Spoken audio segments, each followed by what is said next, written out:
datang dengan niat untuk membantu wilayah ini, bantu rakyat Spanyol. Spanyol ini, Andalusia pada masa itu berubah menjadi mercusuar di wilayah Eropa. Ya, Abbas bin Firnas, dia lari ke Pakatupan, terbang, berhasil 10 meter, 20 meter, 25 meter, jatuh.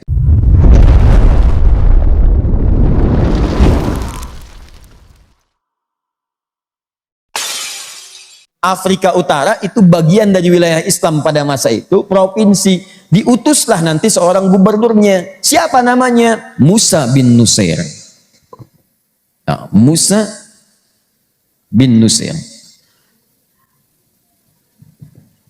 gubernur Afrika Utara, membawahi wilayah-wilayah ini. Sekarang jadi negara tuh. Ya, dulu wilayahnya provinsi. Di wilayah ini dibawahi, ditata. Tiba kemudian secara cepat, karena kita akan sampai ke bagian orientalis, secara cepat pada masa pemerintahan ini menjadi gubernur, tibalah utusan kemudian dari wilayah Andalusia. Andalusia sekarang dikenal dengan Spanyol. Ya, Andalusia. Dulu orang Arab menyebutnya dengan Andalusia. Sampai sekarang di Spanyol itu masih ada wilayah Andalusia. Ya.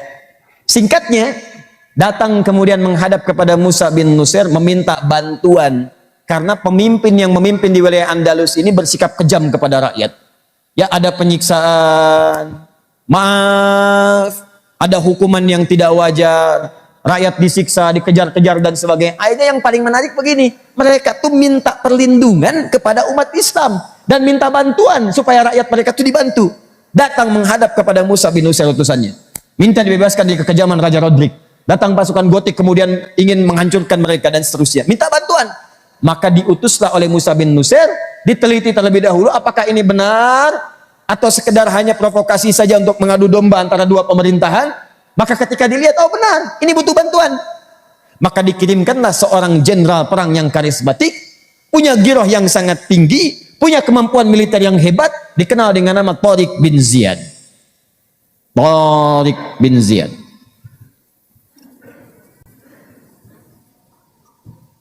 Ini sejak masa Nabi nih.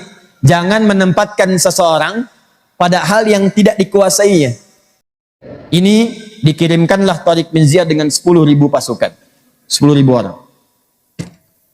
Datang dengan niat untuk membantu wilayah ini. Bantu rakyat Spanyol.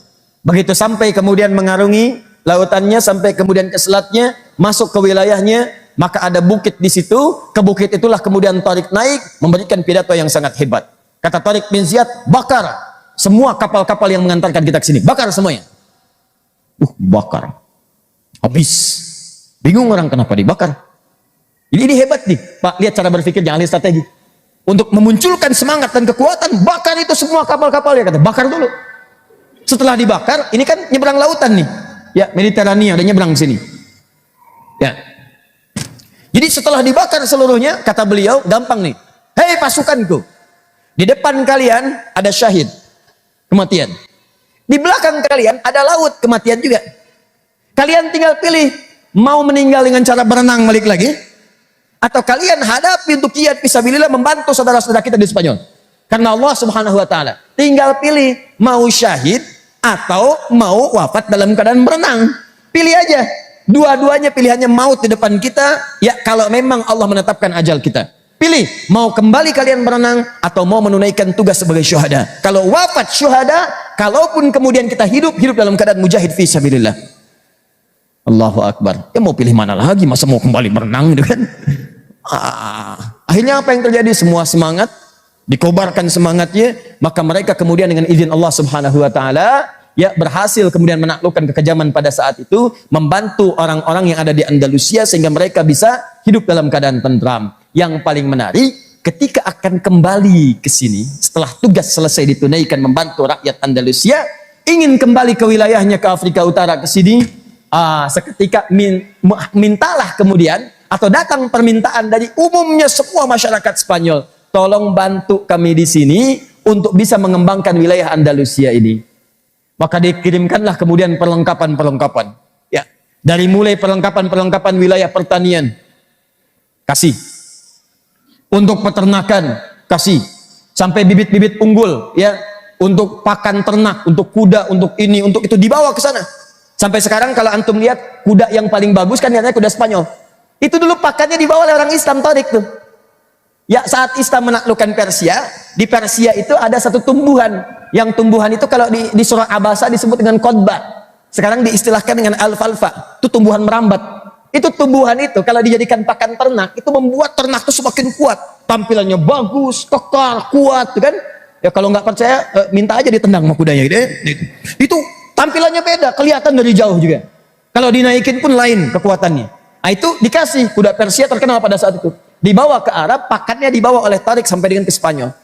Ya diberikan, nggak nanggung-nanggung tuh teknologinya dikirimkan. Ya kemudian pangan dikirimkan, macam-macam dikirimkan sampai kudanya jadi kuda yang paling bagus. Teknologi dikirim jadi paling hebat. Akhirnya karena mereka melihat umat Islam ini punya kecenderungan membantu. Tidak ada sifat ingin menjajah, tidak ada sifat ingin menyakiti, tidak memaksakan dalam agamanya, maka berbondong-bondong masuk Islam mereka. Begitu masuk Islam, minta menjadi bagian dari wilayah, minta bagian dari wilayah umat Islam, maka dikirimkanlah kemudian teman-teman sekalian, orang-orang terbaik untuk membimbing ini, termasuk setelah masuknya Abdurrahman Ad-Dakhil masuk ke wilayah Spanyol ini, maka dibangkitkan kemudian kejayaan Islam di sana, termasuk dari segi teknologinya. Bangkit jadi mercusuar. Secara singkat, Spanyol ini, Andalusia pada masa itu berubah menjadi mercusuar di wilayah Eropa yang dahsyatnya dari segi ilmu pengetahuan. Ini maju. Penemuan banyak ditemukan. Ya, jadi banyak riset, banyak riset. Kerjakan ini, muncul itu. Teman-teman sekalian, ini jam nih, jam yang kita lihat sekarang. Itu yang pertama kali menginisiasi orang Islam. Orang Islam, bahkan munculnya dari jam burung asalnya. Ini dari pasir, ya pasirnya kemudian semakin berkurang menunjukkan kepada angka. Kalau sudah waktunya pas pada jamnya, misal jam 7 ya, maka burung-burungan itu bunyi. Kikuk, kikuk, kikuk, kikuk, kikuk, gitu kan? Nah, itu dia bunyi itu untuk menunjukkan masuk jam sekian, masuk jam sekian. Ada. Itu teknologi Abbasiyah. Di Spanyol Andalusia ada juga. Yang pertama kali kemudian merekayasa prototipe pesawat terbang. Ya, dia bikin kemudian menganalisis. Ya, Abbas bin Firnas, dia melihat kemudian, mohon maaf ya, ada burung dia amati. Dia baca Quran surah Al-Mulk, ya, surat 67. Begitu sampai ke ayat 19 dia analisis, dia lihat, dia baca gitu kan. Wah, dia perhatikan burung itu bisa kepak-katup sayapnya. Ya, begitu kepak-katup la yumsikuhunna illa rahman. Ya, tidak ada yang menahannya di udara kecuali Allah. Dia baca ayat itu, oh berarti kalau burung pun tidak dikehendaki oleh Allah bisa terbang, maka dia nggak akan bisa terbang. Akhirnya dia membuat prototipe ini sayap burung. Dia bikin, dia masukkan ke tangannya, tangan kanan, tangan kiri. Dia naik ke atas bukit. Dia kepak-katupkan, kepak-katup, terbang, jatuh. Ya, perbaiki lagi. Terbang lagi, jatuh, perbaiki lagi. Begitu sudah semakin bagus, dia naik ke bukit paling tinggi. Dia lari, kepak-katupkan, terbang. Oh, berhasil. 10 meter, 20 meter, 25 meter, jatuh, meninggal. Ya. Tapi bukan sekedar wafat, dia meninggalkan sebuah karya yang nanti karya itu akan dibawa orientalis, dikembangkan di barat, ditemukan oleh Wright bersaudara, dikembangkan menjadi pesawat. Pesawat itulah yang kemudian banyak sekarang disebutkan di buku sejarah bahwa Wright bersaudara yang mendesain pesawat terbang. Padahal itu pun tidak sempurna. Begitu jadi kemudian, itu bagian sayapnya masih ada crack, ada retakan. Sehingga banyak ketika terbang pesawat di Eropa, meledak di udara. Meledak. Siapa yang kena memperbaikinya? Seorang anak, bukan orang Arab, bukan orang Eropa, bukan orang Amerika. Seorang anak dari Parepare, dari Nusantara, dari Indonesia, yang dilatih oleh ayah ibunya persis seperti pendidikan Imam An-Nawawi. Sehingga beliau itu tidak menyukai main. Berangkat dari pintu depan, balik lewat jendela. Sama dengan An-Nawawi, dikasih kemudian kesempatan main, malah bawa buku, tertidur dengan bukunya. Anak itu kelak dikenal dengan nama Baharudin Yusuf Habibie. Yang Profesor Dr. Baharudin Yusuf Habibie. Dianalisis, ditemukan sampai keluar kemudian rumusan-rumusan yang kemudian bisa menyelesaikan masalah retakan itu. Maka beliau dikenal di Eropa dengan nama Mr. Crack. Ya, Tuan Retakan yang bisa menyelesaikan persoalan itu. Kita balik dulu ke sini. Nah, saya ingin tunjukkan bagaimana ini maju, Pak, Bu. Ya, di bidang pengetahuan maju. Di bidang pertaniannya maju. Di hampir semua bidang.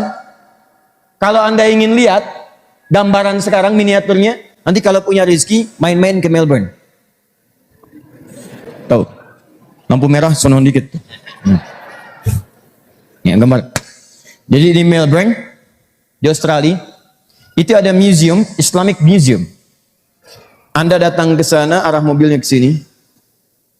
Di sini letak museumnya, kurang lebih. Masuknya ini area parkir. Lebih bagus dari pintu belakang masuknya. Ini area parkir, masuk lewat sini. Di sini ada yang jualan kebab, anak perempuan kurang lebih usia 17 tahun. Orang Turki. Saya kira belum menikah. Waktu saya ke sana. Masuk ke sini, masuk. Nah, itu ada yang lewat tangga ke sebelah sini, ada yang lurus ke sini. Anda ambil jalur yang lurus. Gak usah naik tangga. Begitu Anda lurus ke sini, baru jalan kurang lebih 10 meter, di sini sudah ada miniatur kejayaan Islam di Andalusia. Anda bisa melihat ke atas ada prototipe Abbas bin Firnas pakai sayap. Ya, Anda bisa melihat nanti ada alat-alat yang berkembang di masa kejayaan di sini, yang Spanyol. Yang antum tahu yang irama sekarang, do re mi fa sol la si do. Do re mi fa sol la si do itu yang mengembangkan orang Islam. Dal, ro, mim, fa, sod, lam, dal. Ya, sin, dal. Do re mi fa sol la si do itu dikembangkan, ada di situ. Ya, penemuan ini, penemuan itu, penemuan ini, penemuan itu. Antum tahu rumusan-rumusan yang sekarang jadi notasi-notasi musik? Ya, CDF, GABC, GABC, DFISK, DFISK, ABCD, ABCD, FISKIS A, FISKIS A, BCIS, A, BCIS, F, FISKIS ASB, FISKIS ASB, CIS ASB, CIS ASB, CIS ASB, CIS. Tahu itu? Ah, itu yang jadi kunci A, kunci C, kunci D, kunci F gitu kan? Judi, reng gitu kan di situ. Ah, itu dari tadi rumusannya tuh. Ah, itu asalnya juga terinspirasi dari rumusan-rumusan sejak masa jahiliyah bahkan. Masa jahiliyah, di masa jahiliyah itu ada rumusan bikin syair. Syair di antara unsur syair itu ada 4. Disebut syair kalau memenuhi 4 unsur. Apa 4 unsurnya itu? Pertama, uslub gaya bahasa. Kedua, fasohah kejelasan. Ketiga, khayal imajinasi. Keempat, musik ada irama. Nah, semua yang 4 musik ini terhimpun dalam rumusan disebut dengan arud. Arud itu punya 16 rumus disebut dengan bahar. Ada bahar tawil. Rumusnya tawilun lahudunal buhuri fadailu. Fa'ulun fa'failun fa'ulun mafailu. Ada rajas, mustaqilun mustaqilun mustaqilun, mustaqilun mustaqilun mustaqilun. Ada madid, mufa'alatun mufa'alatun fa'ilatun, mufa'alatun mufa'alatun fa'ilatun. Itu rumus ini di copy paste di kemudian hari. Ada yang di copy paste menjadi kaidah-kaidah ilmu seperti Ibnu Malik membuat alfiyah dari rajas misalnya. Dibawa rajas kepada kaidah alfiyah. Jadi irama, tapi iramanya menjadi ilmu. Kalamuna lafzun mufidun kastaqim wasmun wa fi'lun thumma harfunil kalim wahiduhu kalimatun wal qawlu am wa kilmatun biha kalamun qad yu'am bil jarri wat tanwini wal bilawat wa mustaqim bismi tamyiz muhassal bitafa'ati atau ya'ani wa rudib balan nafi dunya jalli. Jadi pelajaran alfiyah kaidah bahasa Arab 1002 baik. Ada yang tetap menjadikan itu bagian dari irama, bikin syair banyak seperti Al-Asma'i. Begitu melihat sesuatu bikin syair. Ada burung bulbul naik ke atas pohon. Pohonnya bagus, di bawahnya ada sungai. Bikin puisi. Sautus safiril bulbuli hayyaja qalbi thamiri al-ma'u wa zahrum ma'a ma zahrilah dhulmu qali fa anta yasayyidali wa sayyidi wa maulali fakam tayammuni ghazailun uqayqali qatabtuhu min wadatin fi hadha ar-rajuli faqala la la la la faqad qada muharwili wal walad wali wali ya wailali faqultu la tuwalwili fabayyinu lu'lu ali qalat lahu hina kadha in hadha dhulmu qali kahatan ka kailali tabtabuli. Tuh, ulangi.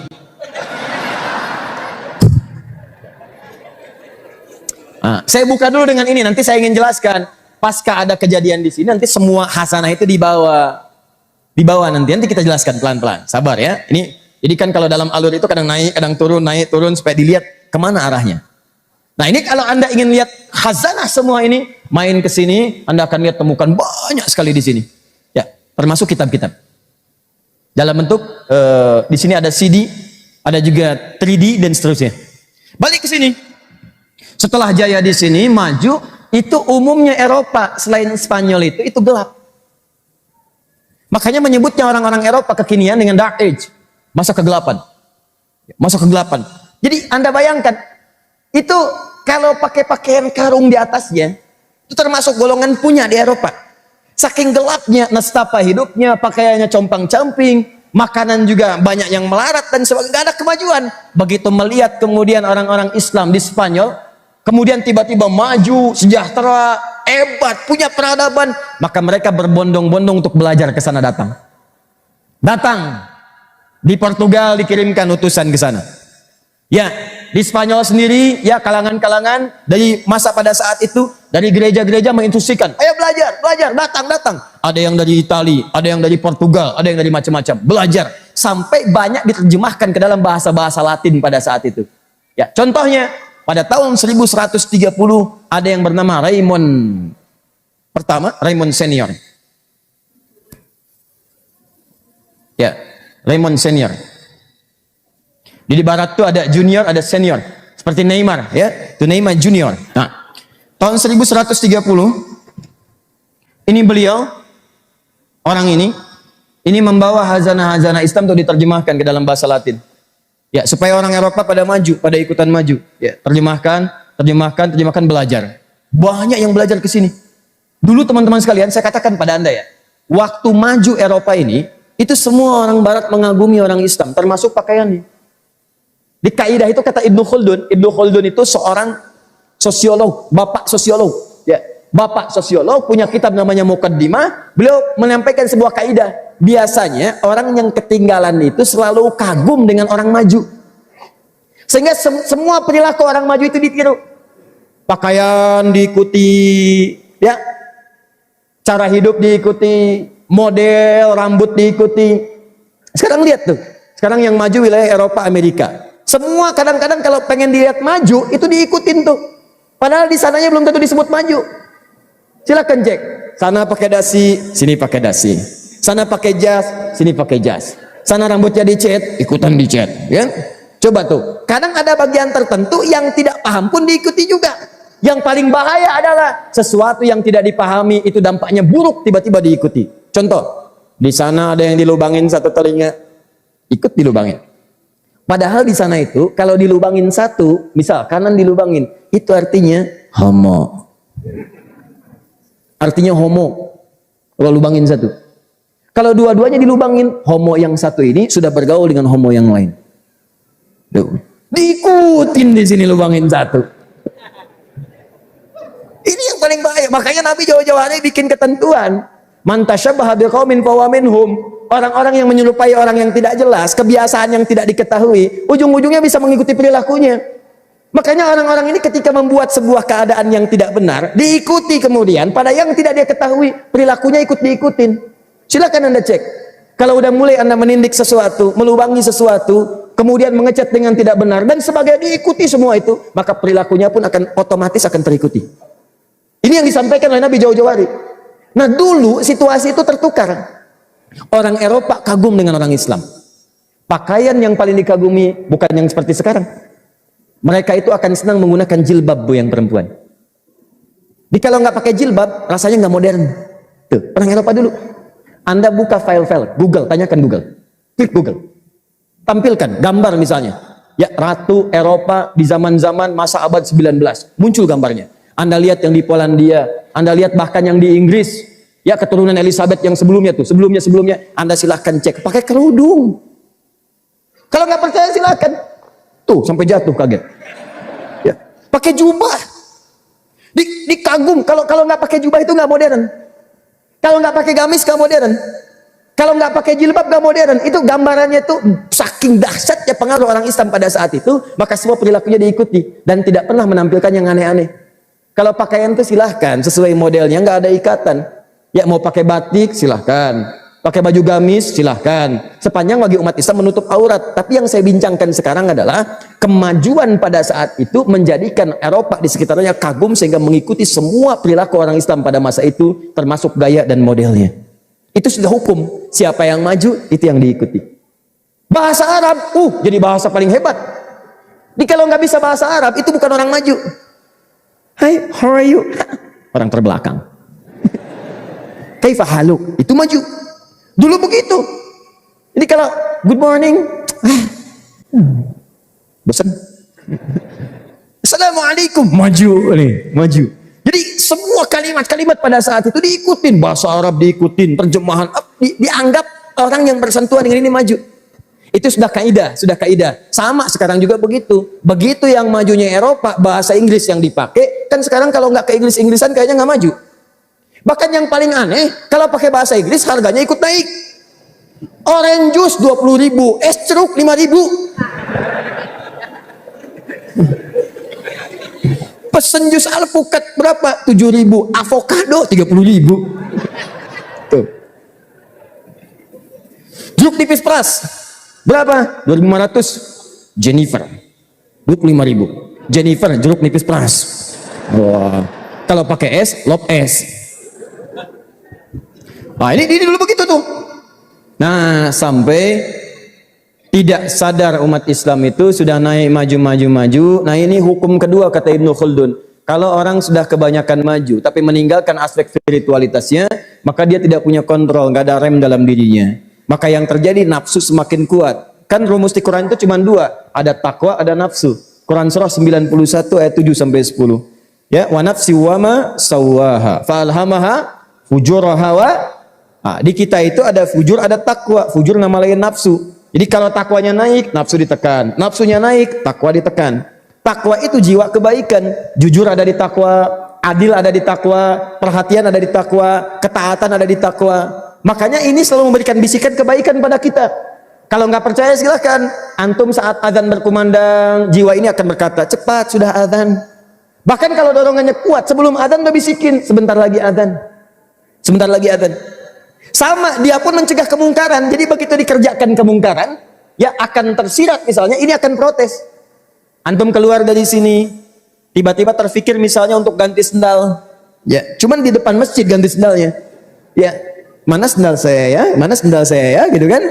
Oh, ini dia. Padahal ke masjid gak pakai sendal misalkan. Nah, begitu akan dipakai, maka hati kecil dari takwa itu akan berkata, itu bukan punya kamu. Jangan. Begitu kamu gunakan, bagaimana kalau diwafatkan oleh Allah? Wafat dalam keadaan sedang menggunakan sendal orang lain, itu maksiat. Ayo, sayang. Masa pulang dari taklim dapat pahala tiba-tiba maksiat? Oh ya Allah, ampuni dosa saya. Balik lagi, lebih baik saya jalan tidak menggunakan sendal daripada saya jalan menggunakan bagian dari bara neraka. Wah, begitu di jalan misalnya, kata DKM, begitu muncul nilai ketakwaan, maka Allah akan gerakkan orang lain untuk bisa memberikan yang terbaik. Mas, kemana sendalnya? Ah, nggak apa-apalah, sendal itu urusan dunia, nggak apa-apa, jalan aja. Jangan begitu, jangan begitu. Ini pakai dulu aja sendal yang ada. Nggak usah. Ya udah kalau begitu jalan aja. Salah. Alat gitu. Nah, terus dikit lagi. Jadi teman-teman sekalian, ini yang terjadi. Tapi kalau fujurnya, nafsunya naik, takwa nggak pernah dilatih nih. Maka nafsu yang naik. Ya, latihan takwa itu pakai ibadah. Makanya semua ibadah itu menggunakan akhir tujuannya dengan takwa. Salat itu untuk meningkatkan takwa. Makanya orang takwa cirinya salat. Al-Baqarah ayat 2 dan 3. Dalikal kitabu la raiba fihi hudalil. Siapa mutakin di situ ayat 3-nya? Alladzina yu'minuna bil ghaib wa yuqimunas shalah. Puasa buat melatih takwa. Al-Baqarah ayat 183. Ya ayyuhalladzina amanu kutiba alaikumus syiyam kama kutiba alal ladzina min qablikum la'allakum taqwa. Makanya kalau orang rajin puasa itu nilai takwanya meningkat. Karena saat puasa itu dilatih berbuat baik. Enggak ada orang puasa berbuat buruk. Saat puasa ibadah meningkat, kemungkaran dicegah. Orang puasa itu hebatnya puasa itu bisa menekan maksiat. Silahkan cek, nggak ada orang puasa berbohong pun akan ditahan oleh orang puasa. Minimal kalanya. Ya diprovokasinya akan balas. Nih maghrib misalnya, maghrib sekarang 18:19 misal. Jam 18, jam 6, tinggal 19 menit diprovokasi orang, diledek, dicela satu buku. Habis ini nggak akan balas. Nggak akan balas, takut batal puasa. Ditanya sama teman, kenapa nggak dibalas? Biasanya kamu balas, nanti habis maghrib deh. Habis maghrib tuh. Maghrib lupa. Jadi itu menekan tuh, orang puasa tuh nggak ada yang maksiat. Dalam sendirian pun nggak akan dia berani pura-pura.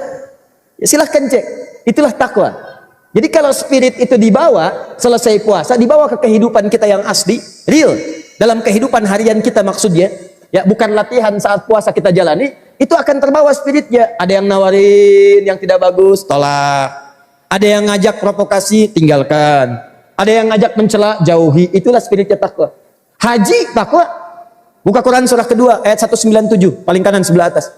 Al-hajju asyhurum ma'lumat, faman farada fihinna al-hajja, fala rafatha, wala fusuqa, wala jidala fil hajj, wa ma taf'alu min khairi ya'lamhu Allah, wa tazawwadu fa inna khairaz zadi taqwa. Takwa. Takwa. Jadi kalau anda kerjakan semua itu, rajin puasa, rajin sholat, sunnah dikerjakan, baca Quran, ya umrah, haji, zikir, takwa. Kalau ininya naik, maka nafsu akan ditekan. Turun. Maka kesempatan untuk berbuat maksiat hilang. Tapi yang paling dahsyat, kalau takwanya itu luntur, yang muncul nafsunya, ini yang paling bahaya. Inilah kemudian yang terjadi pada akhir-akhir kekuasaan orang-orang Islam di sini, setelah 7 abad kemudian ada di situ membangun negeri, tapi yang terjadi nafsunya banyak yang naik, takwanya turun, sehingga terjadilah kemudian persengketaan yang dimanfaatkan oleh murid-murid keturunan seilmu oleh Abdullah bin Sabah dulu. Maka dipecah keadaannya di situ. Mulai disisipkan rasa takut kalau kekuasaan itu akan hilang. Nanti kamu nggak bisa jadi raja lagi, statusnya turun. Ya, status turun. Dari raja turun jadi orang biasa. Kemudian nih lihat nih, ada orang-orang yang berpotensi menggantikan kamu. Nih lihat nih, kalau kamu begini nanti orangnya akan begini. Ah, ada lagi, mumpung lagi di atas, manfaatkan. Ini kan orang kaya, orang hebat, ayo, manfaatkan. Mulailah kemudian menyentuh sesuatu yang haram.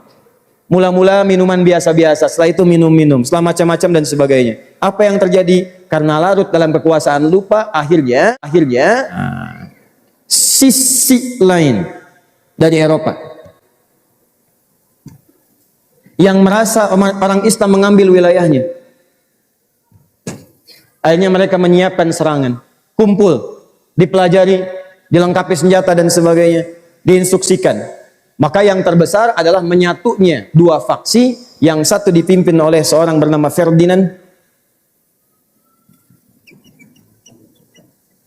dan yang kedua seorang ratu bernama Isabella. Menyatulah 2 kekuasaan raja besar ini, 2 kekuatan, lalu mereka kemudian bersekutu, menghancurkanlah kemudian sisa terakhir, ya, kejayaan umat Islam di Spanyol yang berpusat di Granada. Maka dihancurkan habis. Selesai semua. Yang paling dahsyat, ini yang paling memilukan, setelah semua kemudian dikeluarkan, tadinya ditipu dulu. Ini luar biasa. Jadi masuk ke raja yang terakhir, dikatakan kepada keponakannya, kalau kamu bisa mengeksekusi paman kamu ini, ya, maka kami akan berikan Granada, kamu aman. Ya, karena kekuatan kami lebih besar. Maka apa yang terjadi? Dia kemudian membawa senjata, membunuh pamannya. Setelah dibunuh, ternyata dia dieksekusi juga. Ya, apa jawabannya? Lihat, paman sendiri aja dibunuh, apalagi kita yang tidak punya kekerabatan dengan dia. Maka dieksekusi orang ini, habiskan semuanya, dan penduduk Spanyol, Andalusia yang muslim pada saat itu dipaksa. Anda pindah keyakinan pada saat itu, pindah keyakinan, kalau tidak kami eksekusi. Maka tidak sedikit kemudian yang dieksekusi. Antum silahkan cek dalam sejarah. Ada yang dimasukin ke roda, diikat begini di roda, rodanya diputar, habis semua tulang-tulangnya. Ada yang kemudian kepalanya dipancung, ada yang kemudian ditombak dari bawah sampai dengan ke atas, disimpan. Jadi dilukiskan darah umat Islam itu sudah masuk sampai dengan ke tumit pada saat itu, menyebar. Ya, luar biasa. Habis sampai disebutkan kemudian lautnya memerah, ya, sungai-sungainya memerah, itu ilustrasi untuk menunjukkan banyak yang dibantai pada saat itu.